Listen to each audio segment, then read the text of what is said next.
Baiklah, kita berangkat ke perkataan lagi yang terakhir, yaitu sosok anak besar di Aceh. Kebanggaan rakyat Aceh, seorang anak yang telah menyebar dengan luas di negeri kita tercinta, yaitu Abuya Syekh Muhammad Mudawwali Al-Khalidi, yang akan dibacakan oleh salah satu cucunya, yaitu Abuya Habibi bin Prof. DR Abuya Habibi Wali bin Abuya Syekh Muhammad Mudawwali Al-Khalidi. Kepada beliau dipersilakan dengan segala hormat. Assalamualaikum warahmatullahi wabarakatuh. Alhamdulillah al-baril jawad alladhi ni'amahu anil ahsa'i bil i'dad al-manni bilutfi al-hadi ila sabil al-rashad al-muwaffiqu litafaqul fidin min ikhtarihi min al-'abad. Ashhadu an la ilaha illallah wa ashhadu anna Muhammadan 'abduhu wa rasuluhu la nabiyya ba'dah. Allahumma salli ala sayyidina Muhammad wa ala ali sayyidina Muhammad amma ba'du. Salam ta'zim pribadi saya yang mendalam dalam hati kepada para keturunan baginda Rasulullah yang sudah hadir dalam majlis ini, terutama Sayyid Al-Habib Al-Abbas Al-Haddad, dan kepada para habaib yang lainnya yang sudah hadir, kepada guru-guru, para alim ulama, tengku-tengku sekalian yang tak saya sebutkan nama. Mudah-mudahan kita semua dirahmati Allah dan kelak kita semua diberi syafaat oleh baginda Rasulullah sallallahu alaihi wasallam. Kaum muslimin dan muslimat yang dirahmati Allah, saya juga sudah menulis sedikit tidaknya tentang manaqib almarhum Abuya Syekh Muhammad Wali Al-Khalidi. Cuman karena panitia hanya memberi waktu 15 menit, maka saya simpulkan sesimpul-simpulnya, sesingkat-singkatnya. Mudah-mudahan dengan kesimpulan itu bisa merangkum seluruh manaqib atau perjalanan hidup almarhum Abuya Syekh Muhammad Wali Al-Khalidi. Jadi di sini saya bagikan 3 sub bidang, yaitu kelahiran beliau, masa hidup beliau, dan masa wafat beliau. Mudah-mudahan masing-masing sub bidang itu mencukupi 5 menit. Jadi jamaah dirahmati Allah, almarhum Abuya Syekh Muhammad Wali ini lahir tahun 1907. Saat itu tidak ada anak bayi yang lahir yang esok kelak akan menjadi sama seperti beliau. Maka saya sering terkadang melihat ada satu hadis Nabi.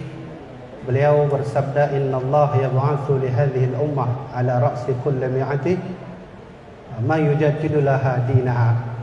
Kata Nabi Muhammad, setiap 100 tahun sekali itu ada seorang ulama yang diutus oleh Allah untuk menjadi seorang mujaddid. Maka ini pribadi saya lihat sepertinya cocoklah almarhum Abuya itu lahir tahun 1907.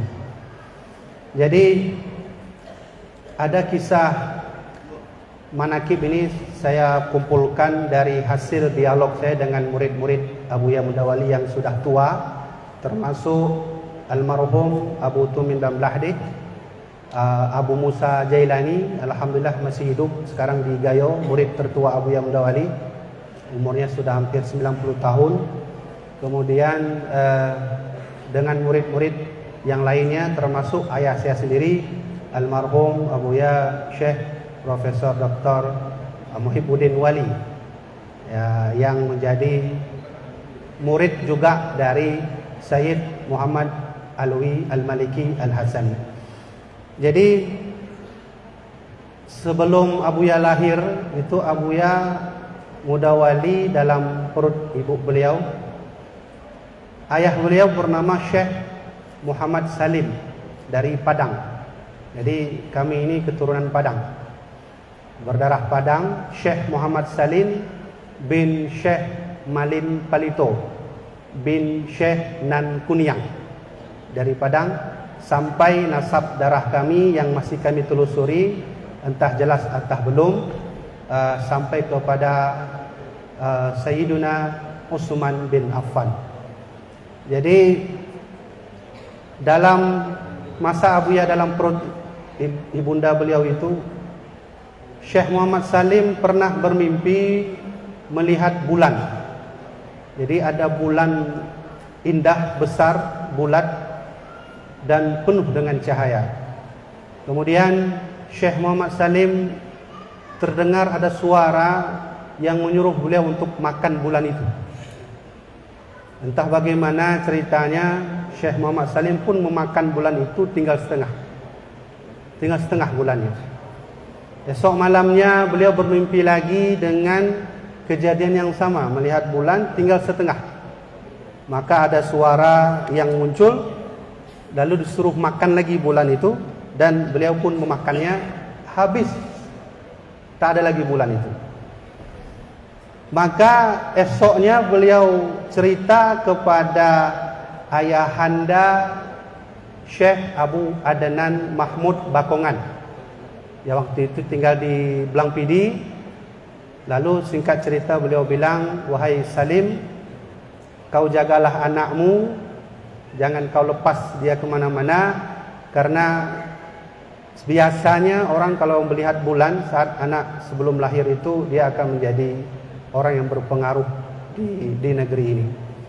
Saat itulah dari seluruh anak Syekh Muhammad Salim, cuman Abuya Mudawali yang selalu saat mengajar itu beliau gendong, taruh di atas kepalanya.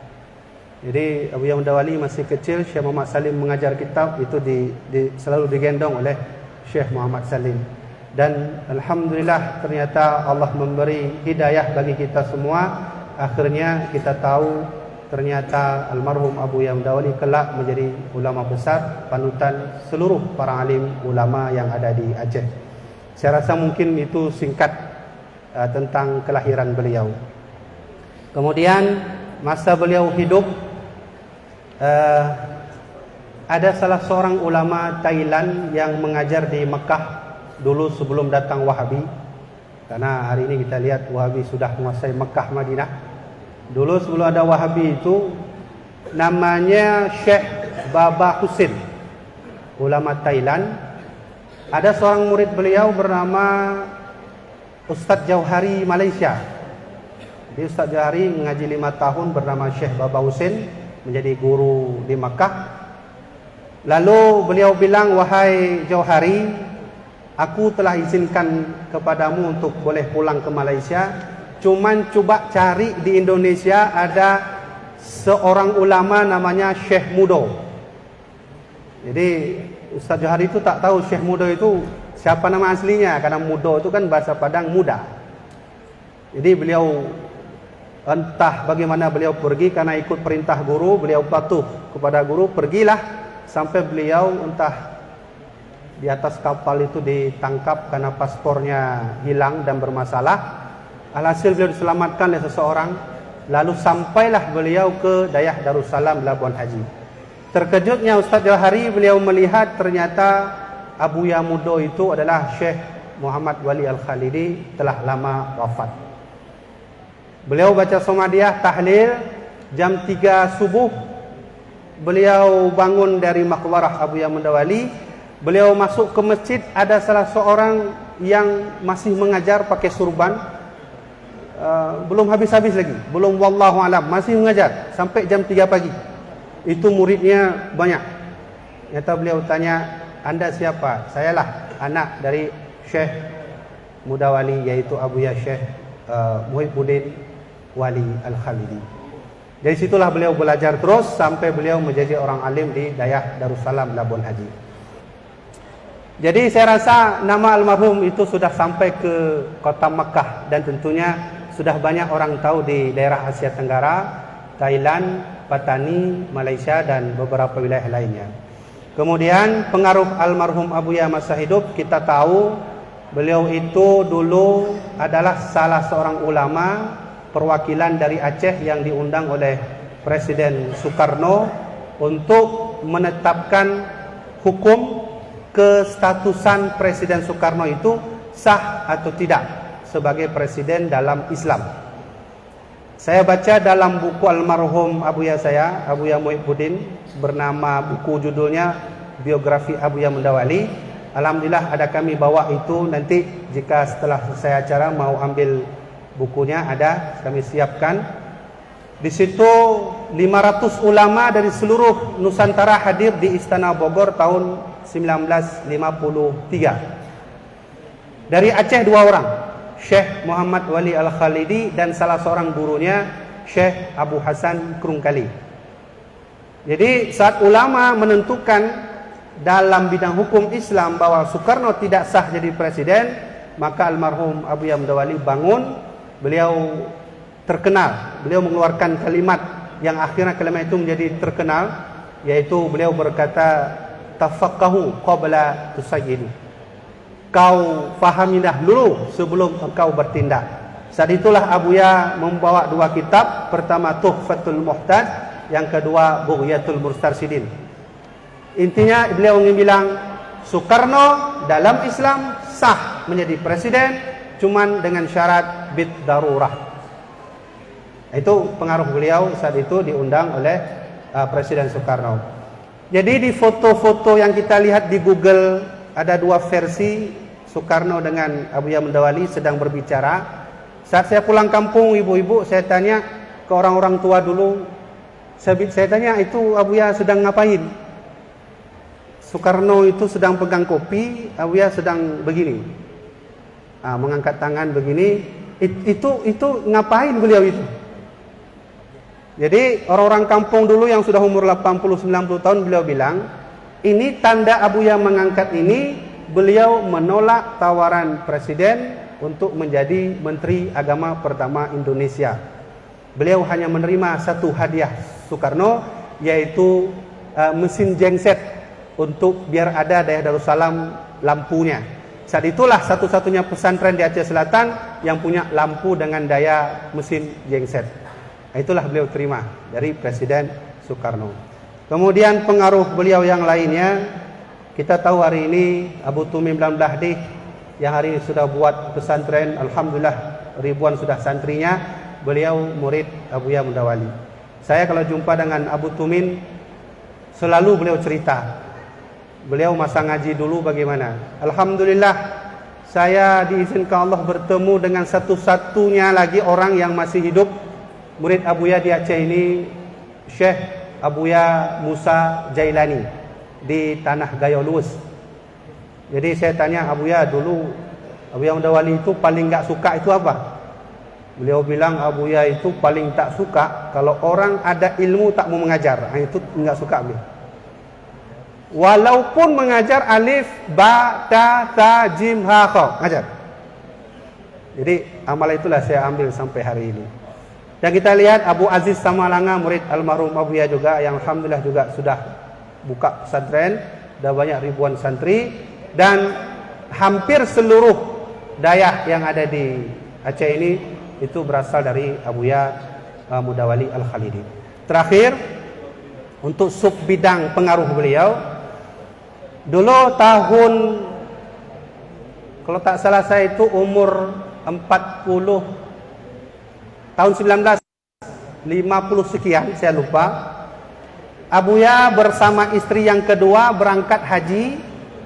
Sambil menunggu musim haji, beliau datang mencari guru, dan alhamdulillah bertemu dengan Syekh Said Alwi Al-Maliki. Jadi baru-baru ini saya dapat cerita, Said Alwi Al-Maliki itu sedang mengajarkan anak beliau, Said Muhammad, datang Abuya waktu itu. Jadi Said Alwi bilang, kamu kalau ingin jadi murid saya, hafal 4.000 hadis. hafal 4.000 hadis. Maka Abuya pulang minta izin, beliau hafal terus. Beberapa hari kemudian Abuya Mudawali datang, beliau hafal setor hadis 6.000 hadis. 4.000 disuruh oleh Said Alwi, 6.000 dihafal oleh Abuya Mudawali. Disitulah Said Muhammad terngiang-ngiang selalu kejadian itu, beliau terkagum-kagum dengan Abuya Mudawali Al-Khalidi. Sehingga nanti saat Said Alwi wafat, Abuya Mudawali wafat, itu Said Muhammad waktu mengajar di Madinah, setiap ada rombongan dari Aceh, beliau tanya, adakah di antara kalian dari Aceh?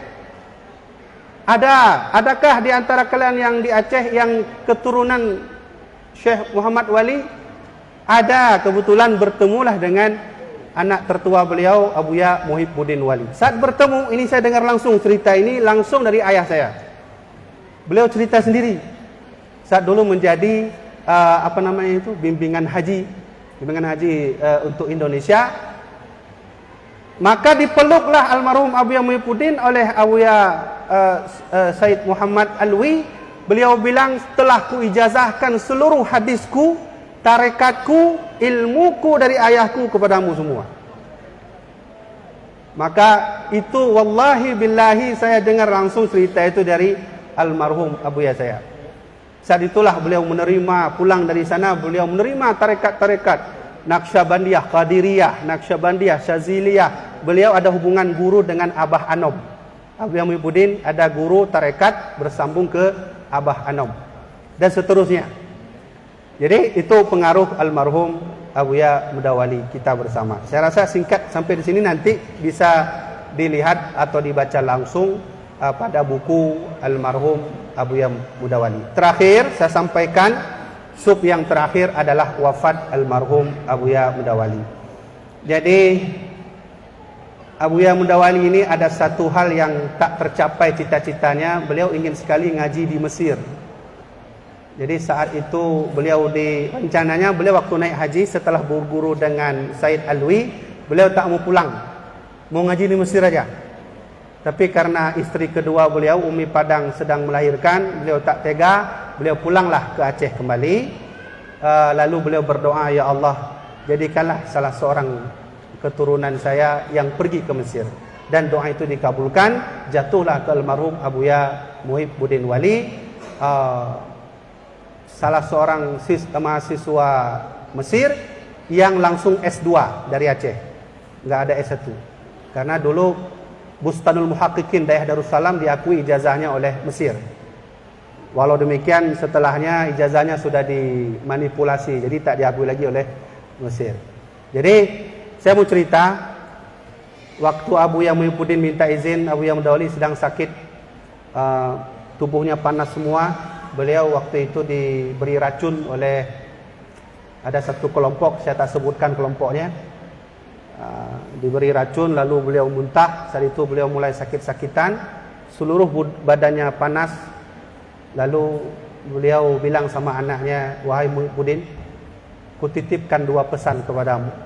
Yang pertama, kalau kau bertemu ulama dan para habaib yang pendiam, tawadhu, kau cium tangannya, kau minta doanya.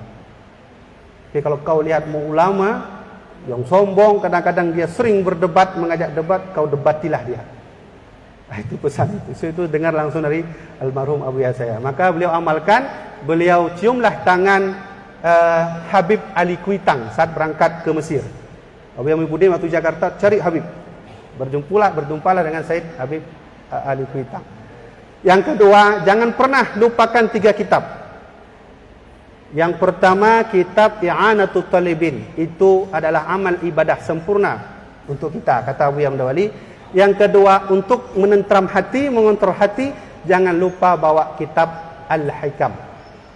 Yang ketiga, bawalah kitab Al-Mahalli sebagai bahan rujukan khilafiyah para alim ulama. Terakhir saya ingin sampaikan, saya minta 1 menit lagi.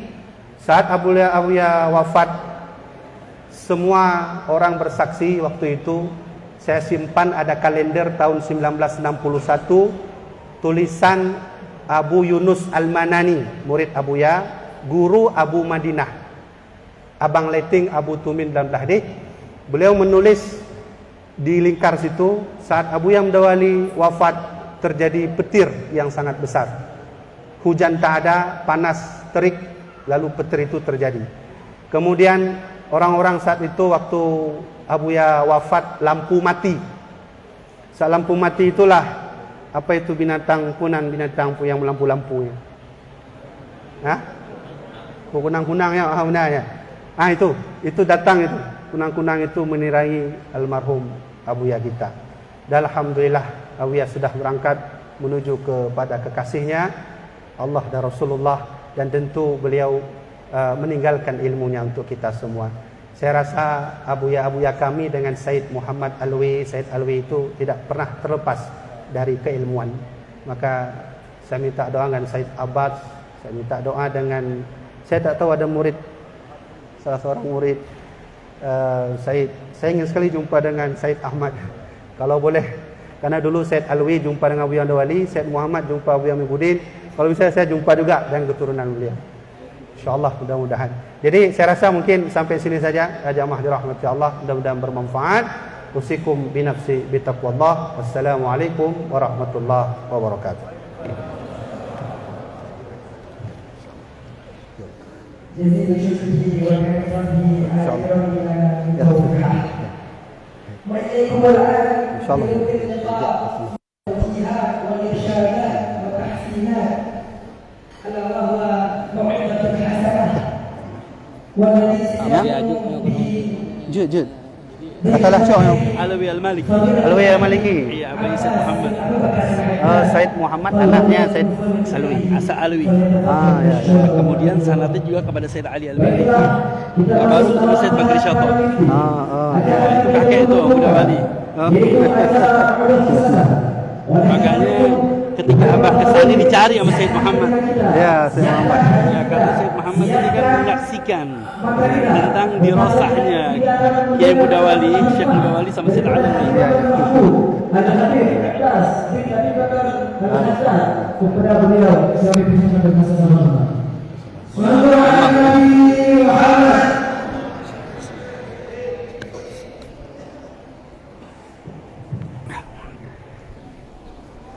Bismillahirrahmanirrahim.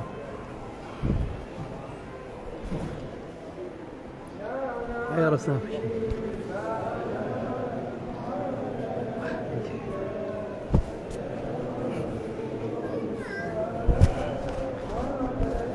Minta ini aja pakai gituan boleh gak? Biar nggak usah megang jadi.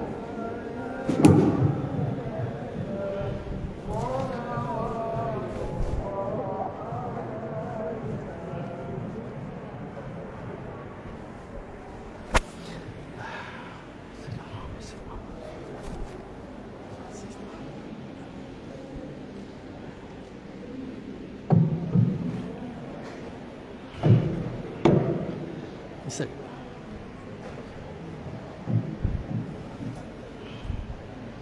Kalau sulit sebelah sini nggak apa-apa. Bisa. Iya, kan.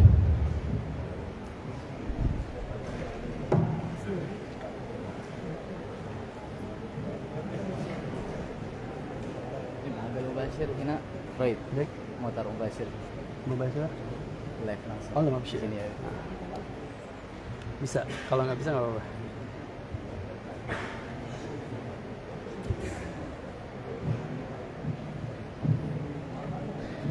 Asal nanti geser sedikit sini.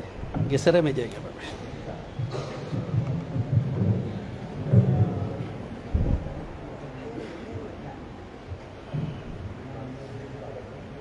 Bas, tamam.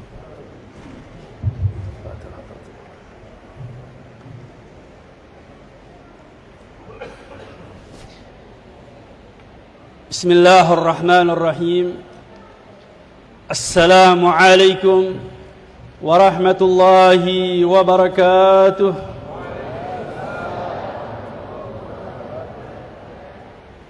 Bismillahi ma sya Allah la yasukul khair illallah. Bismillahi ma sya Allah la yasrifu su'a illallah. Bismillahi ma sya Allah ma kana min ni'matin fa min Allah. Bismillahi ma sya Allah la hawla wa la quwwata illa billah.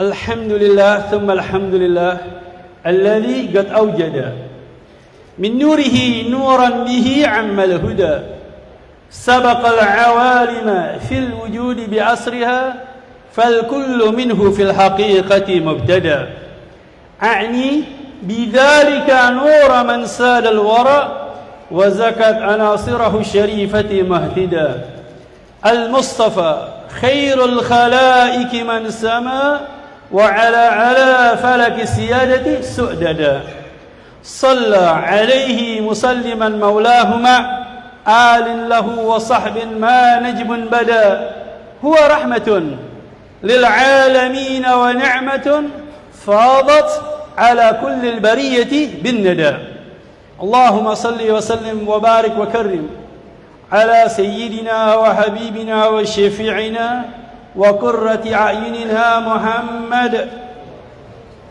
صلاة تنجينا بها من جميع الأحوال والآفات آمين وتقضي لنا بها جميع الحاجات وتطهرنا بها من جميع السيئات وترفعنا بها عندك أعلى درجات وتبلغنا بها أقصى الغايات من جميع الخيرات في الحياة وبعد الممات أما بعد فقد قال الله سبحانه وتعالى في محكم تنزيله بسم الله الرحمن الرحيم ألا إن أولياء الله لا خوف عليهم ولا هم يحزنون الذين آمنوا وكانوا يتقون لهم البشرى في الحياة الدنيا وفي الآخرة لا تبديل لكلمات الله ذلك هو الفوز العظيم صدق الله وصدق رسوله الكريم معاشر الحاضرين والحاضرات رحمكم الله yang saya hormati, yang saya muliakan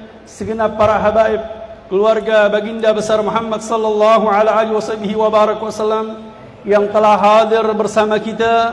Semoga kehadiran mereka menambahkan kecintaan kita, kedekatan kita kepada baginda besar Muhammad sallallahu alaihi wasallam, wabil khusus Al-Habib Bupati sana Al-Habib Mulyadi Al-Idrus Al-Habsyi, wajazakumullah khair, telah hadir bersama kita, tadi berangkat bersama Al-Fagir. Wajazakumullah khair, telah menyempatkan hadir bersama kita. Kita doakan untuk beliau semoga panjang umur, sehat walafiat, dan dimurahkan segala urusannya. Begitu pula kepada seluruh para masyayikh, para alim ulama, para sepuh yang dimuliakan oleh Allah Subhanahu wa taala, yang saya tidak sebutkan satu persatu tetapi tidak mengurangi rasa hormat kami. Begitu pula kepada auliya talabah, para wali santri Ma'had Darul Lughah wa Da'wah yang dimuliakan oleh Allah Subhanahu wa taala. Begitu pula para murid santri, pelajar pondok pesantren Darul Lughah wa Da'wah, dan para pelajar santri pondok pesantren lulusan daripada Abuya Syekh Muhammad Mudawali Al-Khalidi yang dimuliakan oleh Allah Subhanahu wa taala. Alhamdulillah, kita bersyukur kepada Allah Subhanahu wa taala dikumpulkan di tempat yang penuh mulia ini, di tempat yang penuh dengan keberkahan ini. Tidak lain kami datang ke kota Aceh, tidak lain adalah bagian daripada imtithalul awamir daripada guru kami Fadilatul Habib Segaf bin Hasan Baharun, yang dimana beliau telah datang berkali-kali ke kota Aceh, sampai ke Biren, kemudian ke Banda Aceh, dan kami diutus oleh beliau untuk menyampaikan yang sebenarnya bukanlah mau'izatul hasanah, tetapi kami ingin memberikan sedikit spirit daripada pengalaman kami ketika belajar di kota Mekah di Ma'had Darul Lughah wa Da'wah, yang kebetulan hall pada hari ini yaitu guru-guru kami, orang tua kami, yang dimana kami memang pernah duduk belajar di pondok pesantren Darul Lughah wa Da'wah enggak lama, cuman sebentar. Waktu itu kita mondok 8 tahun di zaman Abuya Al-Habib Ustaz Hasan Baharun. Ketika beliau masih hidup, kami berangkat dari Jakarta menuntut ilmu bersama beliau kira-kira 5 tahun, kemudian diteruskan oleh putra beliau Fadilatul Habib Ali Zainal Abidin bin Hasan Baharun. Nah, setelah kami menuntut ilmu, belajar di sana, mengabdi khidmah bersama beliau selama 8 tahun, kemudian kami dipanggil untuk meneruskan pelajaran kami jenjang pelajaran kami di kota Mekah bersama Profesor Dr. Sayyid Muhammad Alawi Al-Maliki rahimahullah rahmatal abrar qaddasallahu sirrah. Ketika itu beliau masih ada, masih hidup, kami duduk bersama beliau enggak lama, cuma 4 tahun, kemudian diteruskan setelah wafat beliau oleh putra beliau Abu Ya Sayyid Ahmad Muhammad Alawi Al-Maliki sampai 8 tahun. Jadi jumlahnya 12 tahun dan dibangun 8 tahun. Jadi umur kami banyak di pesantren. Jadi kalau saya lihat di sini banyak para wali santri, tolong buat orang tua murid, berikanlah anak-anak Anda, ikhlaskanlah anak-anak Anda untuk Nabi Muhammad sallallahu alaihi wasallam, untuk menjadi pewaris baginda besar Muhammad sallallahu alaihi wasallam di jalannya Rasulullah sallallahu alaihi wasallam. Yang lebih menggembirakan lagi, ketika kami datang di tempat ini, kami diundang yaitu hall Abu Ya Syekh Muhammad Mudawali Al-Khalidi, yang dimana beliau adalah santri dan juga belajar sanad beliau kepada orang tua guru kami Sayyid Alawi Al-Maliki di kota Mekah. Dulu orang-orang kalau berangkat haji ini nggak seperti zaman sekarang 40 hari pulang. Tapi orang-orang dulu kalau mau berangkat haji itu perjalanan sangat lama sekali. Sampai di kota Mekah, mereka ini bertemu dengan para ulama, mengambil sanad, ijazah, ilmu dengan ulama-ulama di Masjidil Haram. Maka dari itu di Syekh Muhammad Mudawali ini, beliau bertemu dengan seorang guru, seorang ulama, seorang sayyid, yaitu Sayyid Alawi Al-Maliki, Sayyid Alawi bin Abbas Al-Maliki. Beliau mengambil sanad hadis dan dihadiri oleh putranya Sayyid Muhammad Alawi Al-Maliki. Makanya tadi ada suatu cerita subhanallah dari Kiai Habibi, Masya Allah jazakumullah khair. Beliau mempertanyakan, di mana setelah wafatnya Sayyid Alawi dan berdiri Sayyid Muhammad Alawi Al-Maliki menduduki kedudukan daripada ayahnya beliau Sayyid Alawi Al-Maliki, mana ulama-ulama Aceh yang bernama Syekh Mudawali?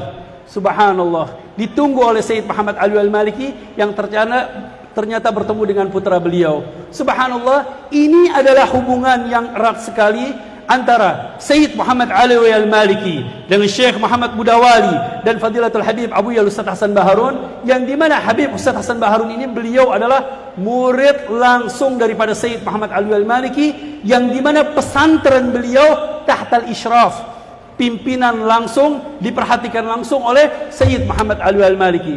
Jadi alhamdulillah pertemuan sanad ilmu yang bersambung dengan Sayyid Alawi Al-Maliki bersama gurunya Sayyid Ali Al-Maliki, dan bertemu dengan profesor, seorang alim, seorang imam yang telah menyusun kitab I'anatul Talibin fi Hilli Al-Fadhifatul Mu'in, Sayyid Bakri Syata di kota Mekah. Sayyid Bakri Syata murid langsung daripada Sayyid Ahmad Zaini Dahlan, seorang ulama besar yang tinggal di kota Mekah. Inilah perjalanan yang mereka, para ulama-ulama Allah, para aulia-aulia Allah subhanahu wa ta'ala. Mereka berangkat ke kota Mekah untuk menuntut ilmu. Sambil menjalankan ibadah haji, mereka mencari para ulama-ulama. Sehingga tadi dikatakan beliau bertemu dengan Maulana Syekh Zakaria Al-Kandahlawi, Yusuf Al-Kandahlawi, dan Waliullah Dahlawi, dan banyak para ulama-ulama yang ada di kota Mekah. Mereka mengambil ijazah, sehingga ketika pulang mereka membawa oleh-oleh yang begitu hebat, oleh-oleh sanad ilmu, pendidikan dengan ulama-ulama yang di kota Mekah. Dan kemudian subhanallah kita melihat kota Aceh ini begitu indah, begitu sangat hebat sekali. Ketika saya sampai di kota Aceh, saya turun dari Medan transit sampai turun di bandara ya Lok Semawe.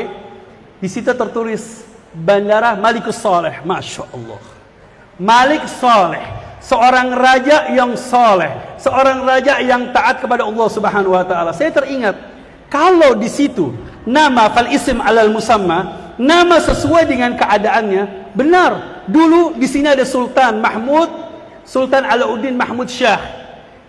Ini ketika saya turun melihat Bandara Malik Saleh, subhanallah teringat, yakni al-muluk ala asy-sya'ab ala dini mulukiha. Masyarakat ini tergantung dengan bagaimana keagamaan pendidikan dari rajanya. Ternyata nama bandaranya sudah baik, sambutannya begitu bagus. Kemudian kami masuk ziarah ke pemakaman Al-Habib Abdurrahman bin Alawi Al-Habsyi, yang dikenal dengan makam Buga. Makam Buga, Masya Allah. Setelah saya telusuri melihat sanad keilmuan beliau, beliau adalah seorang ulama dari kota Mekah. Beliau ulama dari kota Mekah yang mendapatkan utusan delegasi atas permintaan daripada Sultan Alauddin Mahmud Shah, yang dimana beliau meminta untuk dikirimkan delegasi ulama, yang dimana beliau ini punya hubungan erat dengan Ashraf kota Mekah. Mengirim surat, dikirimlah Al-Habib Abdurrahman bin Alawi Al-Habsyi. Beliau adalah seorang alim, seorang saleh, yang dimana Al-Habib Muhammad Al-Habib Abdurrahman ini, beliau ini di atas sahabatnya dengan kakeknya Al-Habib Ali. Al-Habib Ali sahibul Simtud Durar, Al-Habib Ali bin Muhammad bin Husain. Hadal Habib Husain bersama Al-Habib Muhammad tinggal di kota Mekah. Ternyata setelah beliau datang, saya melihat tarikh perjalanan beliau, ternyata beliau datang setelah wafat beberapa lama daripada meninggalnya Al-Habib Abu Bakar bin Husain Balfaqih, yang dimakamkan di Banda Aceh, yang di beliau ini adalah seorang ulama besar, ulama karismatik yang datang dari negeri Hadramut, kemudian belajar di kota Mekah, kemudian ke kota Madinah, bersepakat untuk mengamalkan kitab Bidayatul Hidayah sehingga mendapatkan hadiah langsung dari Rasulullah sallallahu alaihi wasallam, dan beliau ada di kota Aceh. Subhanallah, kota Aceh ini tempat serambi Mekah. Kalau dikatakan tempat transitnya para ulama-ulama duduk di kota Mekah. Dan kita membaca sejarah bahwasanya Aceh tidak pernah dijajah. Makanya para ulama-ulama dari Hadramut, ulama-ulama dari Mekah, ulama-ulama dari India, semua mereka datang ke kota Aceh, diterima oleh mereka para sultan dari kerajaan-kerajaan Islam. Makanya melahirkan di sini banyak para ulama-ulama yang bersanadkan ilmu pendidikan mereka sampai ke kota Mekah. Maka Ummul Qura atau dari negeri Hadramut, karena di kota Mekah ini terjadi ada dua madrasah yang sangat hebat sekali, yaitu Madrasah Al-Hijaziyah wal Madrasah Al-Hadramiyah, yaitu Madrasah Mekah dan Madrasah Hadramut dari negeri Hadramut. Dan karena di sana banyak para mufti-mufti, para ulama-ulama yang mereka datang dari negeri Hadramut. Nah, di antaranya lahirlah guru kami Sayyid Muhammad Ali Al-Maliki. Beliau adalah putra daripada Sayyid Ali Al-Maliki, yang dimana Syekh Muhammad Mudawali Al-Khalidi ini pernah duduk belajar menimba ilmu dan menghafal hadis di hadapan Sayyid Ali Al-Maliki dan dihadiri oleh Sayyid Muhammad Ali Al-Maliki. Jadi alhamdulillah, katanya orang Mekah, wafaqa syanun tabaqah. Kebetulan semuanya adalah guru-guru kami. Sanad ilmu kami bersambung kepada mereka. Alhamdulillah. Ini rasa syukur kami untuk bisa menghadiri tempat ini adalah syaraf, suatu kemuliaan bagi kami untuk menghadiri daripada hall Sayyidina Al-Imam Sayyid Muhammad Ali Al-Maliki dan Abuya Syekh Muhammad Mudawali Al-Khalidi dan guru kami Fadilatul Habib Al-Ustaz Hasan bin Ahmad Baharun. Ini alhamdulillah rasa syukur kami, dan yang lebih-lebih lagi kami melihat masyarakat Aceh setelah turun, subhanallah, kami diajak makan sate. Allah. Ini sate berbeda dengan sate yang ada di Jawa. Subhanallah. Ketika kami makan, melihat pemandangan yang begitu hebat. Ini pasar. Tetapi saya tidak pernah melihat satu orang pun, anak-anak atau orang dewasa yang tidak pakai jilbab. Semuanya menggunakan jilbab. Semuanya menggunakan hijab. Alhamdulillah, menunjukkan keislamian daripada kota Aceh. Saya doakan mudah-mudahan Aceh tidak ada mall. Amin. Ayah, mudah-mudahan nggak ada mall.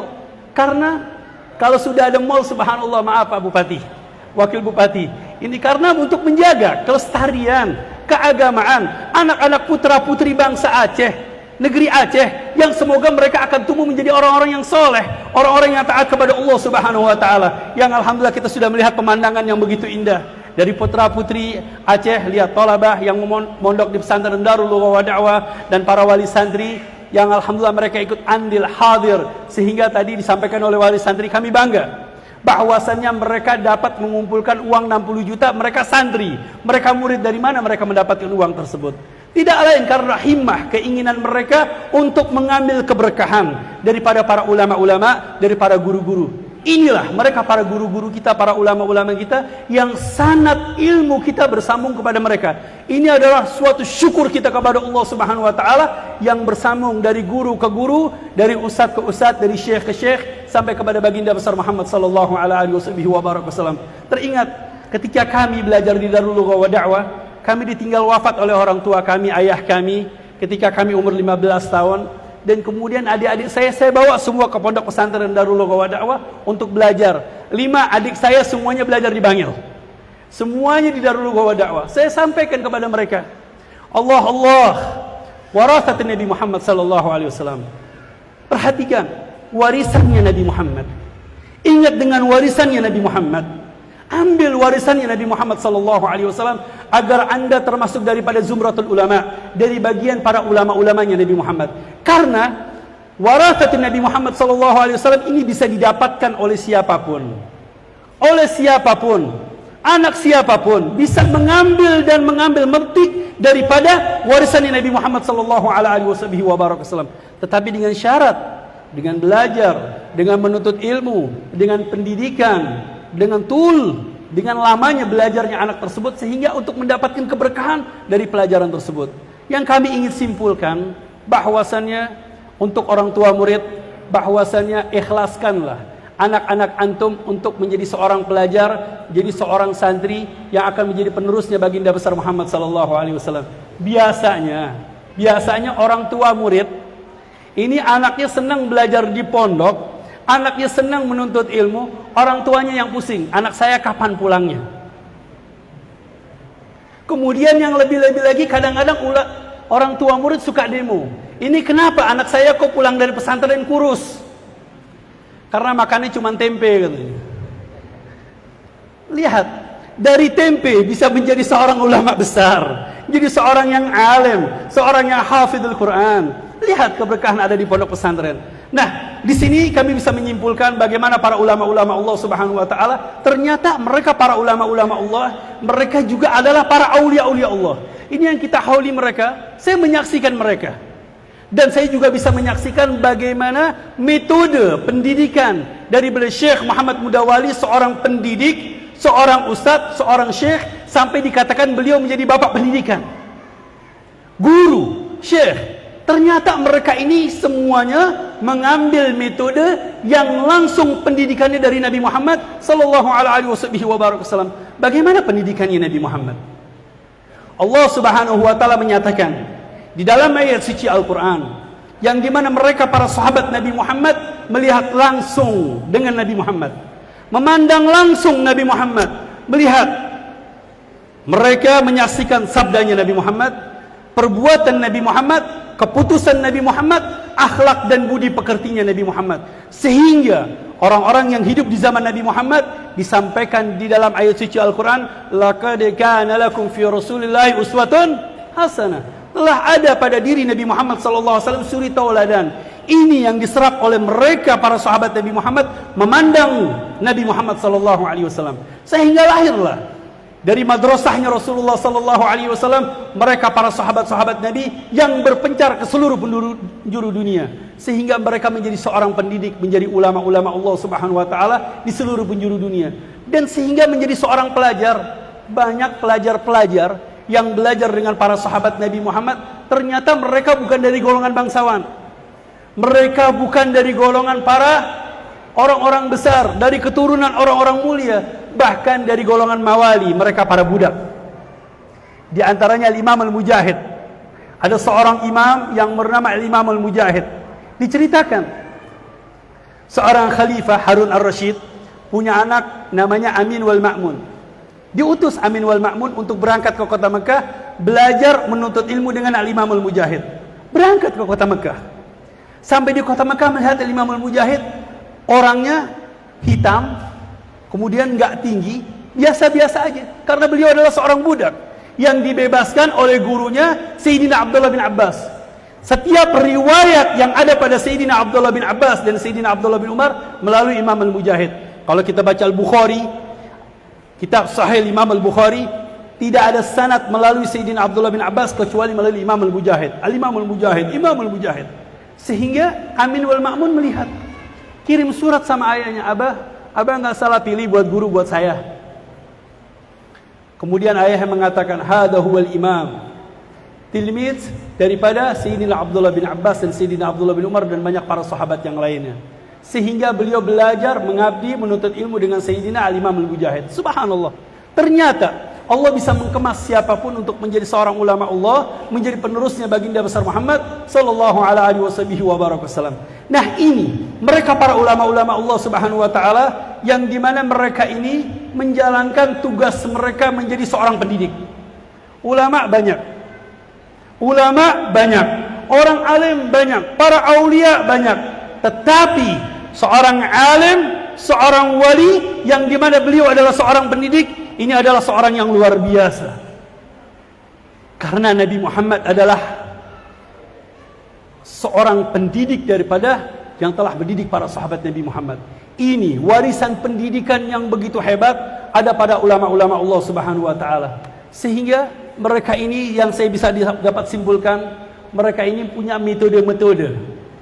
Metode yang begitu hebat ketika kami juga mengalami di pondok pesantren bersama guru-guru kami. Ternyata ini adalah metodenya Nabi Muhammad SAW. Seorang ulama, Ibn Alwan, di dalam kitabnya Tarbiyatul Aulad. Ini kitab termasuk Aktsaru Mabi'an. Ini tadi Ustaz siapa tadi dari Ummul Qura, Masya Allah. Hah? Irwandi. Ustaz Irwandi pernah kuliah di Ummul Qura. Memang saya juga sering ke Ummul Qura, Ustaz.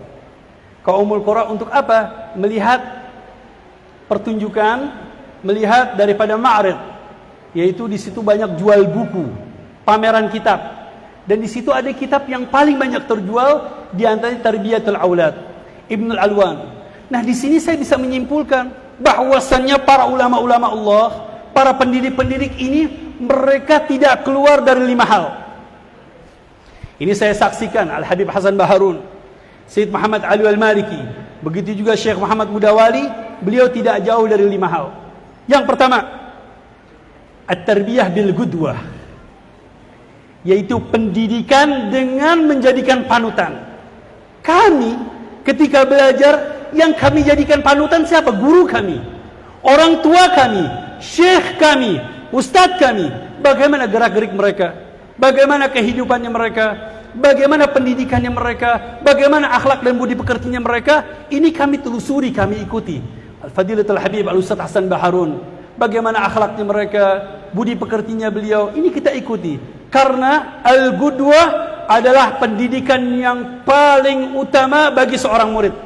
Melihat, memandang bagaimana akhlak dan budi pekerti gurunya. Sehingga banyak seorang murid meniru gerak-gerik, kehidupan, perjalanan gurunya.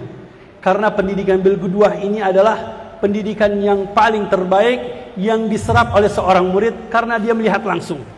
Yang kedua, at-tarbiyah bil mau'izah, yaitu pendidikan dengan nasihat.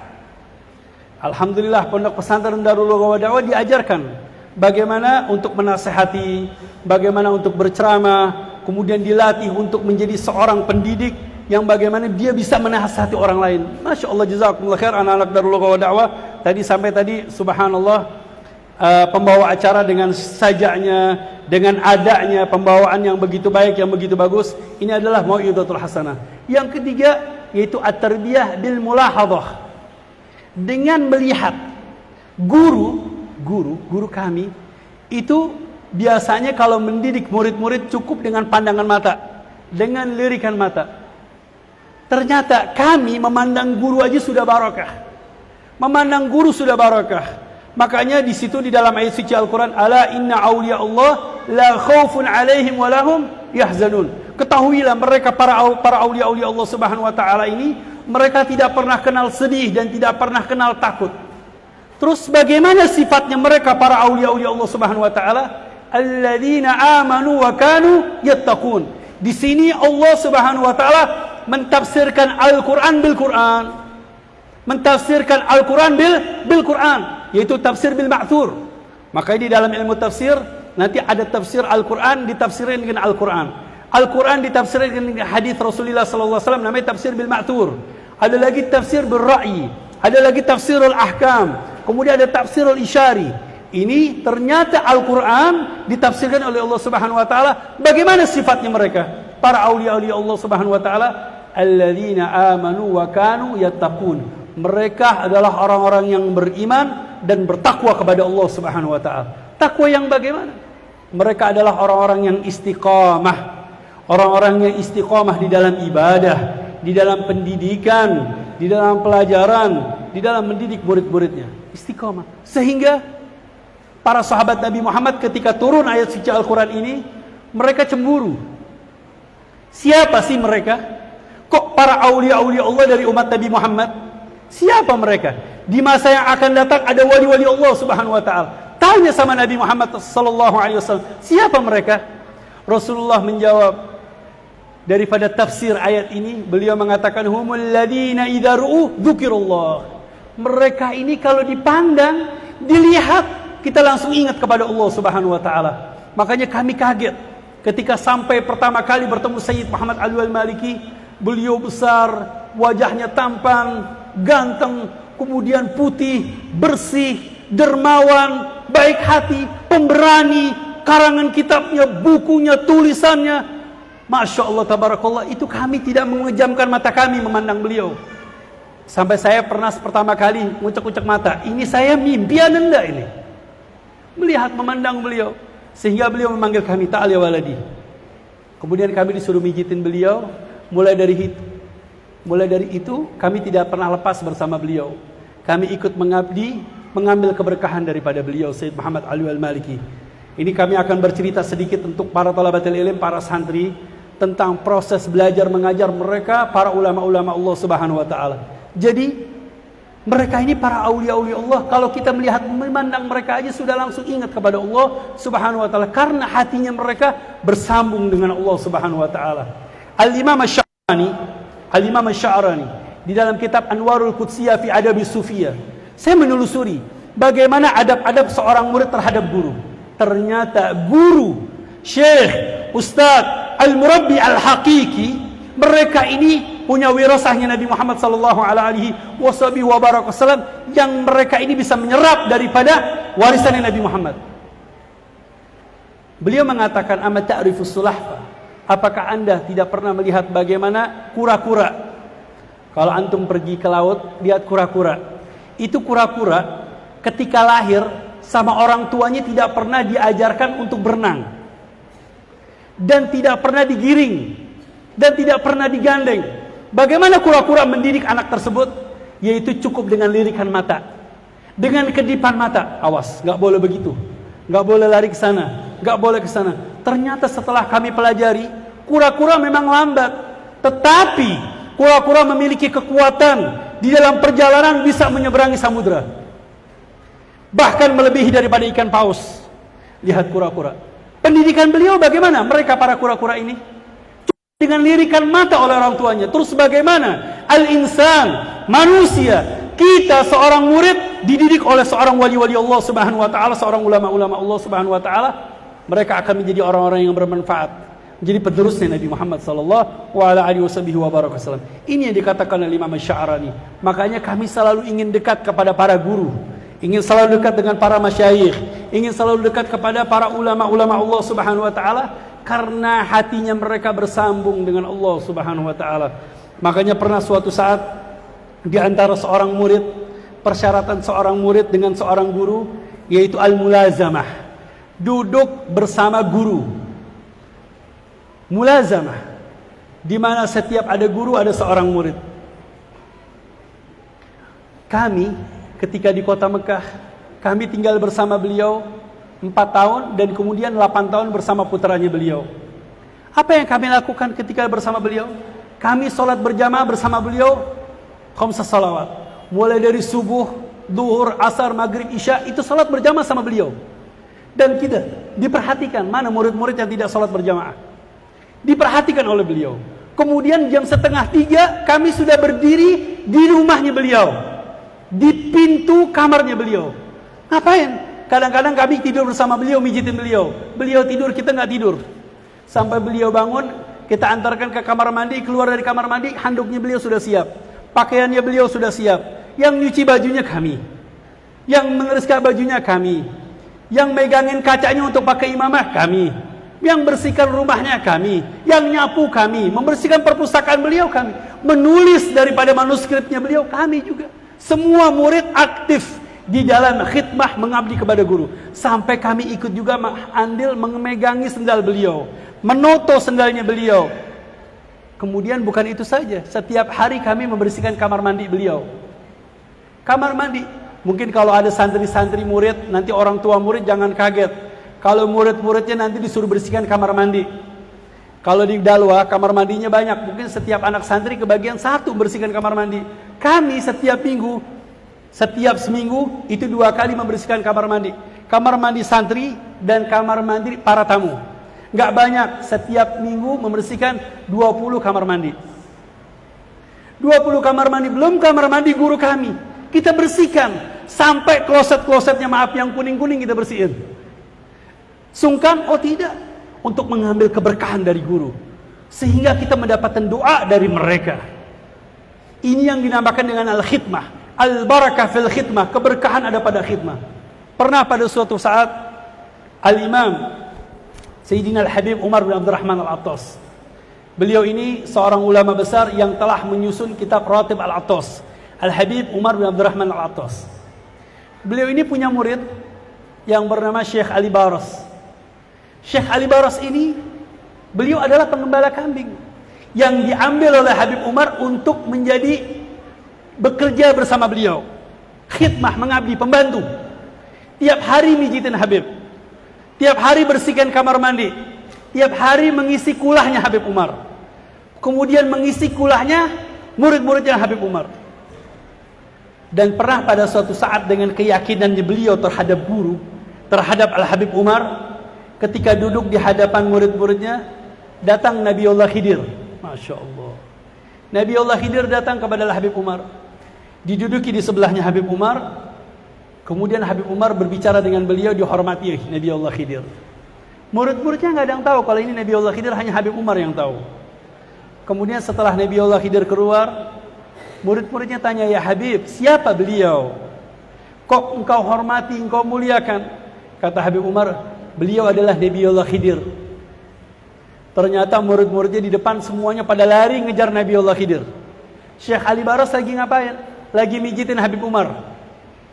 Katanya Habib Umar, ya Ali, amatal hak ashaba, apakah engkau tidak mau mengejar teman-teman kamu, mengejar Nabiullah Khidir? Katanya Syekh Ali Baras, aku tidak melihat Nabiullah Khidir, tetapi aku melihat kepada siapa Nabiullah Khidir datang, kepada engkau ya Habib. Masya Allah, sekelas Nabiullah Khidir dicuekin. Untuk apa? Karena di situ ada seorang guru, ada seorang syekh. Sehingga Al-Habib Umar memanggil Ali, ya Ali ta'al, khudil kitab Bidayatul Hidayah, ambil kitab Bidayatul Hidayah, karangan Imam Al-Ghazali. Iqra. Syekh Ali Baras tidak bisa membaca karena beliau pembantu. Katanya Habib Umar, Iqra, baca. La, kami tidak bisa baca ya Habib, Iqra. Akhirnya beliau membaca dengan perintah imtithalul awamir khairu min sulukil adab. Perintah dari seorang guru, kemudian dia baca. Bismillahirrahmanirrahim, muqaddimatun sampai akhir. Qala Imam Al-Ghazali, yakfi. Ayo sekarang ente pulang. Pulang ke rumah, subhanallah. Setelah pulang ke rumah, beliau bisa mengajar, jadi seorang pendidik, jadi seorang ustadz, jadi seorang syekh, bahkan menjadi wali Allah, dan menyusun karangan kitab Syarah Al-Hikam Ibn Athaillah Sakandari. Masya Allah, dulu terkenal Al-Hikam Ibn Athaillah Sakandari yang disusun oleh Syarah Imam Ibn Abbad. Ketika itu banyak Ibn Abbad dibaca di kota Hadramut. Nah, ini Syekh Ali Baras mendapatkan perintah langsung dari gurunya untuk mensyarahkan kitab Al-Hikam Ibn Athaillah Sakandari. Lihat bagaimana keberkahan seorang murid dengan seorang guru. Makanya kita santri, murid harus duduk mulazamah dengan syekh, duduk mulazamah dengan guru, baik di pesantren ataupun di luar pesantren. Kami setelah pulang dari kota Mekah, seharusnya kita sudah belajar, kuda mengajar di mana-mana. Tetapi sambil mengajar saya juga masih mondok belajar sama mertua saya. Jadi tinggal di Mertua Indah di kota Pekalongan bersama Al-Habib Abdullah Bagir Al-Attas, yang dimana beliau adalah keturunan daripada Al-Habib Ahmad bin Abdullah bin Talib Al-Attas, yang dimana kakek beliau murid langsung Syed Ahmad Zaini Dahlan yang dimakamkan di Sapuro, yang dimana beliau juga sahibul hall di kota Pekalongan. Kami juga belajar sama beliau, dan beliau juga khirid Syed Muhammad Alwi Al-Maliki kebetulan. Jadi kita junior menikah dengan putri senior gitu aja sudah. Nah, kami duduk bersama beliau, belajar lagi, nyantri lagi sama beliau. Jadi yang namanya seorang murid terus belajarnya tidak henti-henti. Saya wasiatkan untuk para pelajar, para murid, setelah pulang dari pondok pesantren masih harus terus belajar pendidikan dengan para guru dan para asatidzah. Yang terakhir, beliau ini punya pendidikan yang hebat sekali, Syed Muhammad Alwi Al-Maliki, dan begitu juga Ustaz Hasan Baharun, yaitu at-tarbiyah bil uqubah. Pendidikan dengan hukuman. Hukumannya bagaimana? Oh enggak, gampang. Hukumannya biasa kalau anak-anak melanggar bahasa Arab dipecut pakai rotan. Kadang-kadang 5 kali, kadang 10 kali, kadang sampai 50 kali, kadang sampai 100 kali pakai rotan. Saya kira di Darul Lughah wa Da'wah itu dengan pukulan dengan pakai rotan itu suatu hal yang biasa. Sudah luar biasa. Ternyata di kota Mekah, Sayyid Muhammad Alwi Al-Maliki, beliau mukulnya pakai apa? Pakai tongkat. Lebih gede lagi, lebih besar. Mulai dari rotan, pakai tongkat. Ternyata pukulan seorang guru adalah suatu keberkahan. Kadang-kadang murid-murid senang kalau dipukul sama Sayyid Muhammad Alwi Al-Maliki. Dulu pernah ada seorang santri, seorang murid kepengen dipukul sama abuya. Ternyata pengen tahu bener gak nih pukulan seorang guru ada keberkahan. Pada suatu saat dia menghafal Al-Quran. Ketika menghafal Al-Quran, dia cuma hanya menghafal setengah lembar. Biasanya satu lembar, ini cuma setengah lembar. Biasa, karena santri-santri murid-murid seperti itu. Kalau anak-anak sekarang sudah banyak yang lemot, Pak. Belajarnya sudah lemot. Dulu kita belajar Alfiyah, ngafal Alfiyah, Imriti, Jurmiyah. Ini kita belajar 1 jam ngafalin berdiri lupa. Berdiri lupa. Nah ini ketika kami di Mekah, kami biasa ngapal 1 lembar, ini cuma dapat setengah lembar. Akhirnya kami mencoba untuk memegang sendalnya beliau, ternyata salah sedikit, dipukul sama beliau, pleng sampai jatuh. Setelah dipukul, ini pukulannya di mana? Di leher, di tempat yang sangat sensitif. Ternyata malamnya subhanallah, biasanya ngapal cuma 1 lembar bisa dapat 3 lembar. Sekarang siapa santri yang mau coba sini? Jadi subhanallah, kalau seorang murid dipukul sama guru dan orang tua murid jangan marah. Cuman sekarang metodenya sudah berbeda, ada kurikulum bebas, ya. Ya, kurikulum yang bebas dan tidak boleh untuk memukul. Mungkin para guru biasa kadang marah,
gratis dari beliau.